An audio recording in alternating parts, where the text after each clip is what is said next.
저는 28살 남자입니다. 제가 군대 전역하고 집에 도착하던 날, 우리 집은 쑥대밭이 되어 있었습니다. 마치 도둑대가 한바탕 휩쓸고 지나간 듯 제자리에 있어야 할 물건들이 사라졌고 엄마는 혼이 빠져나간 것처럼 거실 한가운데 멍하니 앉아 있었습니다.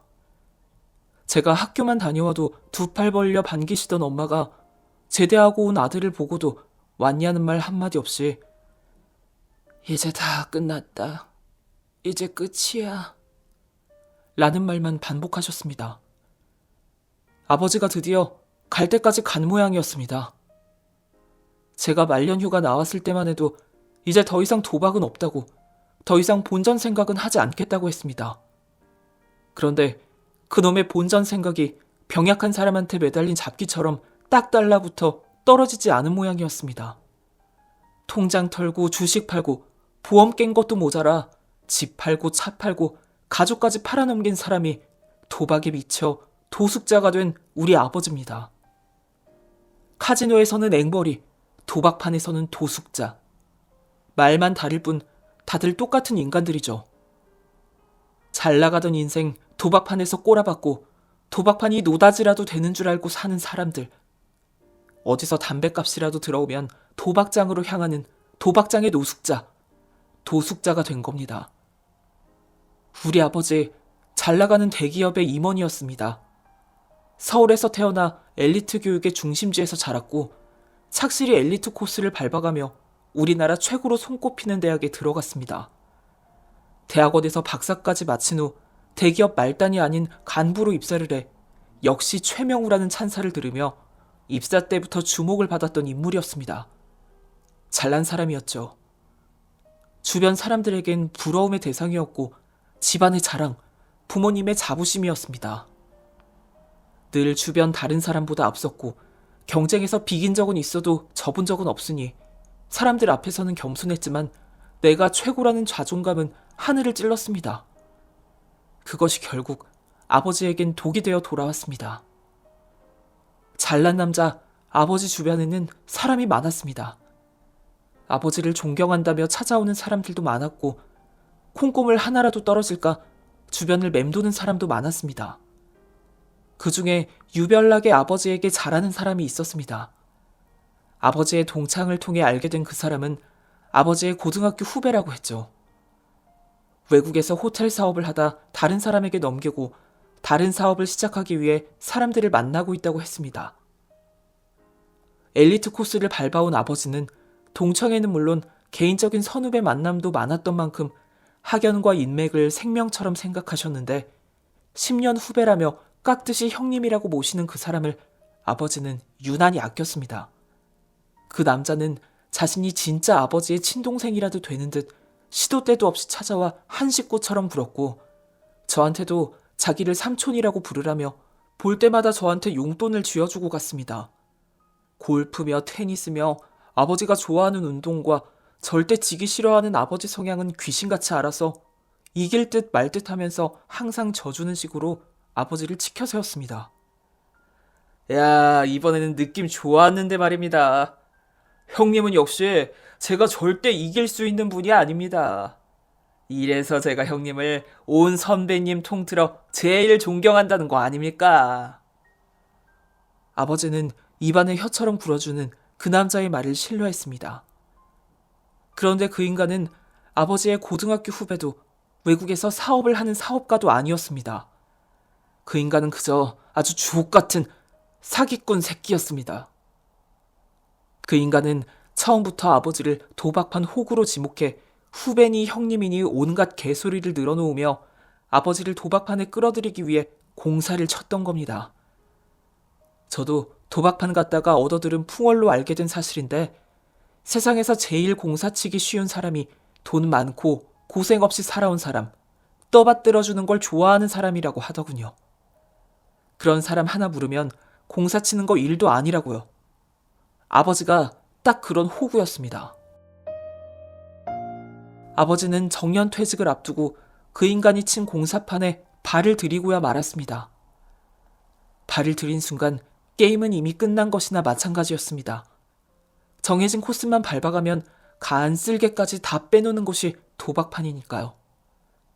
처음에는 왕창 따게 해주고 아찔한 돈맛을 보여준 다음 조금씩 뺏기 시작합니다. 한번 왕창 땄던 사람은 그 돈을 다시 잃는 걸 못 참습니다. 특히 우리 아버지처럼 경쟁에서 져본 적 없는 사람은 그 사실을 절대 용납할 수도 받아들일 수도 없는 일이었죠. 영혼이 깃든 구라를 치는 사람들에게 아버지는 대접받는 호구, 그 이상 그 이하도 아니었습니다.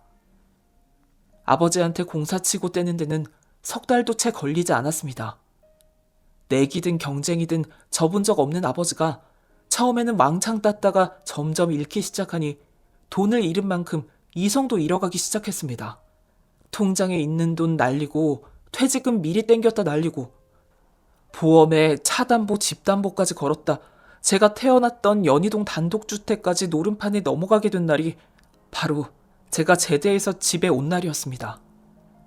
18억이 넘는 집은 경매로 넘어갔고 집 안에 있는 물건들 모두 우리 것은 하나도 없었습니다. 그날 본 아버지의 얼굴은 제가 아는 아버지의 얼굴이 아니었습니다. 편안하게 웃는 인상은 날카롭게 변해 있었고 총기가 느껴지던 눈에는 흰자위 실핏줄이 도드라져 보였습니다. 어떤 이는 관상이 인생을 이끈다 했고 어떤 이는 인생의 관상을 만든다 했는데 아버지를 보면서 사람의 관상이라는 건 언제든지 달라질 수 있다는 것을, 그래서 그 사람의 관상을 보면 살아온 인생이 보인다는 것을 그때 처음 알게 되었죠. 아버지는 더 이상 대기업 임원이 아니었고 엄마는 대기업 임원 사모님이 아니었습니다. 두 분은 그저 빚에 쫓기고 돈 때문에 서로를 못 잡아먹어서 안달이 난 돈귀신 같았습니다. 엄마 아버지는 매일 싸우셨고 그 와중에 아버지는 마지막 한 방의 기회를 놓지 못하셨습니다. 우리는 결국 오랜 세월 동안 곰팡이 냄새가 배어 있었던 반지하로 옮겼습니다. 저는 매일 연희동 집으로 돌아가는 꿈을 꾸었습니다. 하지만 눈을 뜨면 현실은 언제나 반지하였죠. 꿈꾸고 난 후에 본 현실은 더 악몽이었습니다. 배가 고파서 밥통을 열어보면 밥통이 텅텅 비어 있었습니다. 밥을 하려고 보면 쌀도 똑 떨어지고 없었습니다. 엄마한테 쌀도 없고 밥도 없다고 얘기라도 하면 그걸 왜 나한테 얘기하는 거야? 잘난 네 아버지한테 가서 얘기해. 그렇게 그만두라고 했는데 결국 이 지경을 만들었어. 노름에 미친 것은 조상도 구제 못한다고. 나가 죽어야 끝난다는 말이 괜히 나온 게 아니야. 네 아버지한테 가서 제발 집에 그만 좀 기어들어오라고 해. 그냥 나가 죽어버리라고 해. 그 인간이 죽어야 내가 살아. 그 인간 살아있는 동안은 내가 제명이 못 죽어. 엄마는 발악을 했습니다. 지옥이 있다면 이보다 덜했으면 덜했지 더하지는 않을 것 같았습니다. 그대로 있다가는 저까지 미쳐버릴 것 같았습니다. 대학 복학은 이미 물 건너간 듯했고 당장 나가 알바라도 해야지, 안 그러면 미쳐서 죽든 굶어 죽든 둘 중에 하나일 것 같았죠. 저는 내일 당장 알바 자리를 구하려고 인터넷을 뒤지며 알바 자리를 알아보고 있는데 몇 날 며칠 동안 코빼기도 안 비치던 아버지가 집으로 들어왔습니다. 아버지는 손에 들려진 포장된 음식을 꺼내며 말했습니다. 이거 먹어. 잘하는 중국집에서 사온 거야. 엄마는 음식이 든 봉투를 낚아채듯이 가지고 갔고 음식을 개봉해보니 당시 우리 형편에서는 엄두도 내지 못할 비싼 중국 요리가 들어있었습니다. 엄마는 그걸 보고 아야, 웬 거야? 돈 어디서 났어? 했습니다. 돈을 빌려준다는 사람이 있어서 빚 좀 해결했어. 식기 전에 먹어. 아버지가 얘기하자 엄마는 아버지를 향해 날카롭게 쏘아붙였습니다. 누가 노름쟁이한테 돈을 빌려줘? 누가 노름판에 꼬라박을 돈을 빌려줘? 어떤 미친놈이? 또 무슨 짓을 꾸미고 다니는 거야? 하다 이제 곰팡이 날리는 반지하까지 날려먹게? 아니면 몸뚱이라도 팔았어? 도대체 무슨 짓을 한 거야? 그러자 아버지는 아무 말도 없이 고개만 푹 숙이고 있다 미안해 한마디를 남기고 밖으로 나가셨습니다. 그 후로 또 아버지는 며칠간 연락도 없고 집에도 들어오지 않았습니다. 엄마는 아버지가 들어오지 않자 어디 가서 또 도박하는 모양이라며 되져야 도박을 끊지 죽기 전에는 못 끊는 거 그거 병이라며 집에 있지도 않은 아버지를 향해서 온갖 악담을 퍼부었습니다. 그러던 어느 날 집으로 전화가 한 통 걸려왔습니다. 전화를 받으니 나야 삼촌 잘 지냈어? 낯익은 소리가 들리면서 온몸에 소름이 돋았습니다. 아버지를 공사쳐서 결국 도박장으로 끌고 간 그 인간은 아버지가 더 이상 꺼내놓을 것이 없는 빈털터리가 되자 본색을 드러내기 시작했습니다. 네 아버지 여기 있어. 돈 없으면 집에 가라니까 집에도 안 가고 버티네. 이러다가 네 아버지 장기 빼게 생겼다 야. 미친 새끼가 말도 안 되는 소리를 짓거렸습니다. 너희 새끼 우리 아버지한테 무슨 짓을 한 거야. 너 우리 아버지 몸에 손대지 마.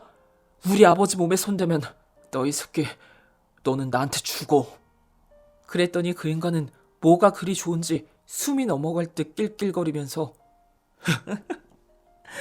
역시 효자야 효자. 아버지가 노름판에 미쳐가지고 온 식구 거짓골이 돼도 지 아버지라고 챙기는 것 좀 봐. 우리 형님 자식 교육 너무 잘 시킨 거지. 형님 부러워요? 그러자 저 멀리서 아버지 소리가 들려왔습니다. 너 이 새끼 내 아들 끌어들이지 마. 전화 끊어. 그러자 이 사기꾼이 또 낄낄거리면서 서로 아껴주고 감싸주고 부자지간에 진짜 눈물 난다 눈물 나. 그런데 내가 전화 끊으면 안 되지. 그러면 우리 형님 돼질지도 모르는데 다른 사람도 아니고 우리 형님 돼지는 꼴을 내가 어떻게 봐. 그동안 함께한 세월이 얼만데. 민혁아 얼마 전에 네 아버지가 중국 음식 사가지고 간 거 먹었지? 맛있었어? 그거 네 아버지가 콩팥 매매 계약서 쓰고 선불 땡겨서 산 거야. 그 많은 재산 다 날려먹었으면 손 떼야 되는데 본전 한번 찾아보겠다고 꽁지똥까지 땡겨 쓰더니 결국 콩팥까지 꺼내 팔겠다고 겁도 없이 사인을 하더라. 물론 나머지 돈은 어젯밤 도박판에서 죄다 날려먹었지. 내가 첫 끝발이 개끝발이라 하지 말라고 그 돈으로 빚이나 갚으라고 그렇게 말렸는데 결국은 그 돈까지 홀라당 다 날려먹었잖냐.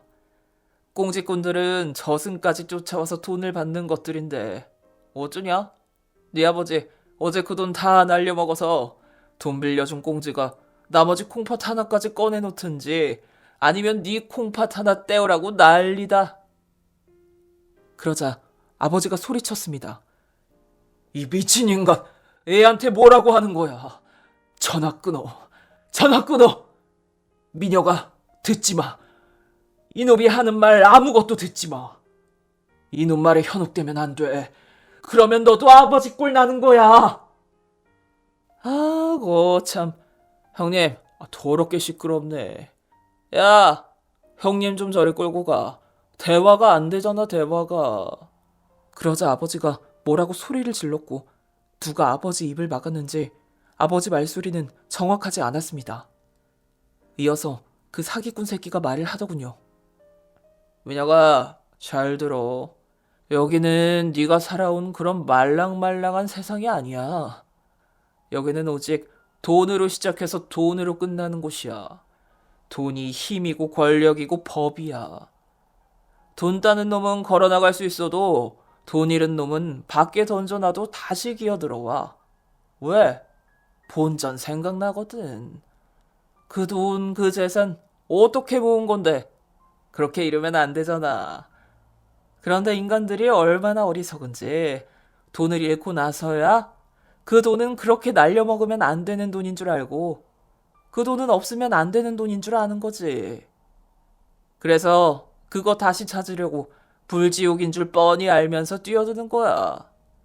다른 사람들이 보면 미쳤다고 하지만 가만 보면 그게 정상이야. 이 세상에 돈 싫어하는 놈 없고 돈 보고 눈 안 뒤집히는 놈 없거든. 세상 놈들 다 그래. 돈에 무관심한 쪽 돈 앞에서 점잖은 척하지만 결국은 돈 앞에서 환장하게 돼 있어. 그러니까 이곳은 무덤이지 무덤. 돈에 환장한 사람들의 무덤. 이 사기꾼 새끼도 처음부터 쓰레기 바닥 인생은 아니었다고 하더군요. 자신도 서울의 유명한 외고 출신이고 서울에서도 알아주는 대학 나온 사람이라고 했습니다. 친구 따라 도박판에 발들였다 첫 판에 딸려온 돈맛을 보고 돈에 환장하게 됐을 뿐이라고 했습니다. 돈이라는 것은 말이야, 따면 좋아서 환장하고 잃으면 괴로워서 환장하는 거야. 그래서 아무나 발을 들일 수는 있어도 아무나 발을 뺄 수는 없는 거지. 네가 나를 쓰레기같이 생각하는 것 같아서 하는 말이야. 원래부터 쓰레기는 없어. 살다 보니 쓰레기가 되는 거지. 너도 예외는 아니야. 궁금하면 테스트 한번 해보던가. 너도 쓰레기인지 아닌지. 왔다가 잘하면 네 아버지 빼나갈 수도 있잖아. 어때? 해볼 만한 일 아니야? 그 인간은 저를 자극하며 미끼를 던졌고 저는 그것이 미끼인 줄 뻔히 알면서도 덥석 물어버렸습니다. 그 순간엔 물고 늘어질 게 그거밖에 없었으니까요. 궁금하네. 내가 쓰레기인지 아닌지. 그랬더니 그 인간은 또 뭐가 그리 좋은지 혼자 낄낄대더니 역시 사나이야. 화끈하네. 격하게 환영해주더군요. 그런데 잘 알다시피 나 땡전 한 푼 없는데 나도 돈 좀 빌려주지 그래? 꽁짓돈인지 뭔지 그 돈 나도 한번 써보자. 그러자 그 사기꾼이 한숨을 팍 내쉬더니 아이씨, 어린 놈의 새끼가 아침에 고등어 반마리만 구워서 쳐드셨나. 꼬박꼬박 반마리야 반마리. 옛날부터 싸가지가 없더니 군대 뺑뺑이를 돌아도 똑같네 이 새끼. 그나저나 담보는 손모가지라도 하나 걸어야 돈이 나오지 않겠어? 슬슬 밑작업을 시작하더군요. 쓸데도 없는 손모가지는 걸어서 뭐하게. 나도 아버지처럼 콩팥 걸게. 내 콩팥 2개 올인할 테니까 아버지가 빌린 돈 적어도 2배는 줘야 해. 나는 아버지보다 젊으니까 콩팥도 싱싱하거든. 그러자 그놈은 미끼 물은 물고기를 낚아채 올리듯 죽을 각오로 덤비시겠다. 그거 괜찮네. 당장 시작하자. 구두로 계약 완료시켰습니다. 저는 제 신장 2개를 걸고 그 인간을 통해 꽁짓돈을 빌렸습니다.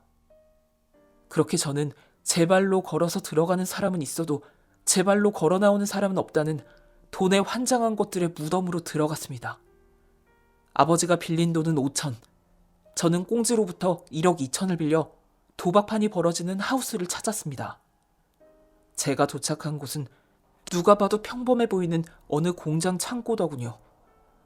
하나씩 도착하는 사람들은 다들 평범해 보였지만 저 중에는 저 같은 호구도 있고 기술을 부릴 타짜도 있었을 겁니다. 하지만 겉으로 봐서는 도저히 누가 누군지 알 수는 없었죠. 제가 들어가니 나이가 지긋해 보이는 남자가 새파란 게 들어왔네. 화투장은 좀 만져봤어? 하고 물었습니다. 손이 보드라와서 화투장 거버지면 손에 물집이 생겨. 그래서 옆에서 구경만 했어. 제가 대답을 하자 그 나이 지긋한 남자가 저를 보고 피식 웃더니 베개 하나는 평생 이 바닥에서 굴러먹은 어떤 놈보다 낫네 하며 한 남자를 쳐다봤는데 그 남자는 손가락 하나가 잘린 손으로 머리를 매만지고 있었습니다. 여기는 아도사키 판이야. 화투패 6장 바닥에 깔고 합판 숫자가 높은 놈이 먹는 거지. 아도사키 알지? 나이 지긋한 남자가 물었고 아도사키는 몰라도 계산은 잘해. 나 고등학교 이과 출신이야. 제가 대답했습니다. 뭐 계산 잘하는 것도 중요하니까. 그럼 시작할까? 얼마나 있어? 그래서 저는 내 전 재산 1억 2천, 그중에 오늘은 딱 절반 6천만을 걸겠다고 했습니다. 혹시 오늘 다 잃으면 내일 또 와야 되니까 판돈 없으면 안 끼워줄 거잖아. 제가 얘기를 하니 아주 만족스러운 표정으로 아도사키가 시작됐습니다. 말 그대로 제 목숨을 건 판이었습니다. 제가 날고기는 노름판에서 이길 수는 절대 없었습니다. 행운의 여신이 내 편이라 나에게만 높은 패를 줄 거라 기대도 안 했습니다. 다만 첫 도박판에 던져지는 미끼를 믿었습니다. 내가 가진 돈이 1억 2천인 줄 아는 그 인간들은 내 스스로 돈을 다 토해낼 때까지 판을 깔아줄 것이고 오늘만 하고 나가 떨어지지 않도록 첫 판에는 저에게 돈을 밀어줄 것이었습니다. 그렇게 들어온 첫 돈에 환장하게 만들어 아버지가 전 재산을 토하게 했듯 저에게도 그럴 거라고 저는 믿었습니다. 그렇게 제 목숨을 건 아도사키 판이 시작되었습니다. 저는 주는 대로 뒤집었고 이미 짜여진 결과대로 돈은 오고 갔습니다. 처음에는 첫 판에는 소액, 막판에는 거액을 밀어주더군요. 바짝 졸았던 심장이 그제야 제대로 작동하는 듯 했습니다. 저는 첫날 판돈 6천을 걸고 1억 4천을 가져왔고 아버지에게 공사친 그 사기꾼 놈은 역시 내가 이럴 줄 알았어. 이 바닥은 깡으로 시작해서 깡으로 끝나는데 역시 너는 깡이 있어.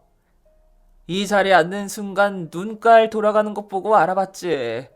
이 자식 아무리 봐도 타짜 기질이 있다니까. 바람을 잡았습니다. 그러자 자리에 앉았던 사람들은 젊은 사람 기에 눌려서 그런가 오늘은 영 안 되네 하며 판을 접더군요. 우리는 3일 뒤 다음 일정을 약속하고 자리에서 일어났습니다. 그리고 3일 뒤 저는 도박판에 전화를 걸었습니다. 판이 시작되기 전 그 사기꾼 놈한테 꽁지한테 같이 가자고 했죠. 꽁지한테는 왜? 돈 더 땡기게? 이번에는 간이라도 거는 거야? 꽁지한테 가자는 말에 신이 나서 떠들길래 자세히 알면 다쳐 한마디 했더니 씻기는 자꾸 반말이네. 그나저나 돈 맛이 달달했던 모양이야. 돈이 조금 더 있으면 더 왕창 벌 수 있겠지? 그래, 바로 그거야. 그렇게 환장하는 거야. 내가 꽁지한테 얘기할 테니까 2시까지 그때 거기로 와. 약속을 잡아주더군요. 그래서 저는 오래전부터 아버지와 가깝게 지내신 변호사에게 연락해 상황을 설명드렸고 아버지와 제가 빌린 빚을 갚으려 하니 2번 다시 그 돈으로 아버지와 저를 협박하지 못하게 동행해 주십사 했습니다. 그랬더니 그분이 안 그래도 아버지 소식 듣고 너무 안타까웠다며 기꺼이 도와주겠다고 하시더군요. 저는 약속 시간에 맞춰 꽁지 사무실로 갔고 제가 다른 사람과 함께 나타나니 그 사기꾼 놈이 놀라서 묻더군요. 이분은 누구신지? 그래서 저는 묻는 말은 무시하고 꽁지 사무실로 들어갔습니다. 돈 갚으러 왔어요. 제 한마디에 다들 시선 집중되더군요. 사기꾼이 옆에서 듣고 난리가 났습니다. 야야, 무슨 소리야? 무슨 돈을 갚아? 돈 빌리러 온 거 아니야? 오늘 판 있는데 판돈 없이 어쩌려고 그래? 그래서 저는 사기꾼 놈 말은 무시하고 꽁지한테 얘기했죠. 내가 빌린 돈 1억 2천, 아버지가 빌린 돈 5천, 그리고 이자까지 다 갖고 왔어. 변호사님, 빚 정리 좀 부탁드립니다. 그렇게 저는 악명 높다는 꽁지한테 빌린 돈을 갚았고 도박판에 간다는 약속은 없었던 걸로 도박판이 열리면 변호사님이 경찰에 신고할지 모르니 아예 판 접자고 했죠. 그러자 아무도 제 말에 대해 토를 달지는 못하고 다들 뒤통수 한 대 맞은 표정을 짓고 있었습니다.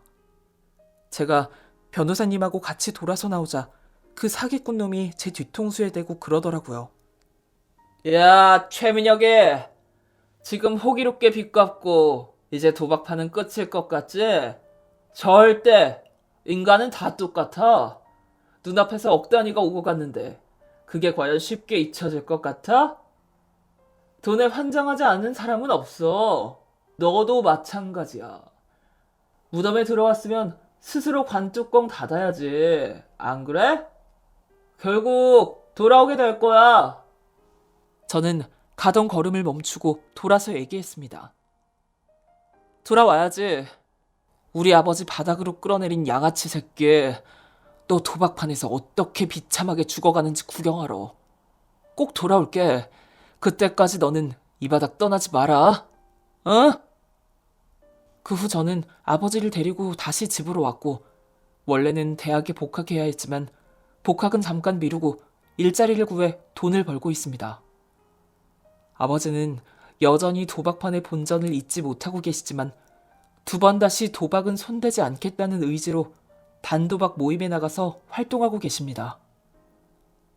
이제 더 이상 도박과 우리 가족이 얽히는 일 없길, 화투장을 돌보듯 하길 바라면서 이 글 마칩니다.